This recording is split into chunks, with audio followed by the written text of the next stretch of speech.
যত দ্রুত সম্ভব সংস্কার শেষে নির্বাচন, বললেন ডক্টর ইউনূস। দ্রুত সংস্কার কাজ এগিয়ে নিয়ে জাতীয় নির্বাচন আয়োজনের বিষয়ে প্রতিশ্রুতির কথা জানিয়েছেন অন্তর্বর্তী সরকারের প্রধান উপদেষ্টা ডক্টর মোহাম্মদ ইউনূস। তিনি বলেছেন, অন্তর্বর্তী সরকারের দায়িত্ব হচ্ছে যত দ্রুত সম্ভব সংস্কার কাজ করা এবং প্রস্তুতি সম্পূর্ণ হলে নির্বাচন আয়োজন করবে সরকার। তাদের ব্যর্থ হওয়ার সুযোগ নেই বলেও জানিয়েছেন প্রধান উপদেষ্টা। যুক্তরাষ্ট্রের নিউ ইয়র্কে জাপানের রাষ্ট্রীয় সম্প্রচার মাধ্যম এনএইচকে দেওয়া এক সাক্ষাৎকারে ডক্টর ইউনূস এ কথা বলেন। জাতিসংঘ সাধারণ পরিষদের অধিবেশনে যোগ দিতে নিউ ইয়র্কে গিয়েছিলেন প্রধান উপদেষ্টা। 4 দিনের যুক্তরাষ্ট্র সফর শেষে আজ রোববার ভোরে দেশে ফিরেছেন তিনি।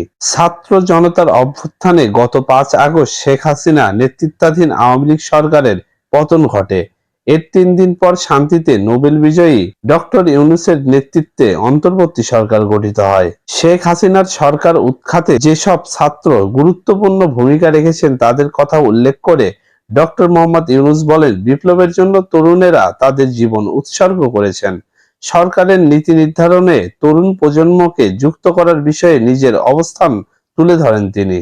ডক্টর ইউনূস বলেন, এই ক্লান্তি লগ্নে সবচেয়ে বড় দাতা দেশ জাপানের সমর্থন চায় বাংলাদেশ।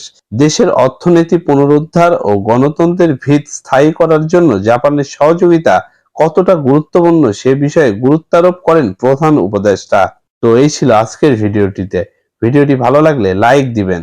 এরকম নিউজ পেতে আমাদের চ্যানেলটি সাবস্ক্রাইব করে দিন পরবর্তী ভিডিওর নোটিফিকেশন পাওয়ার জন্য। ধন্যবাদ।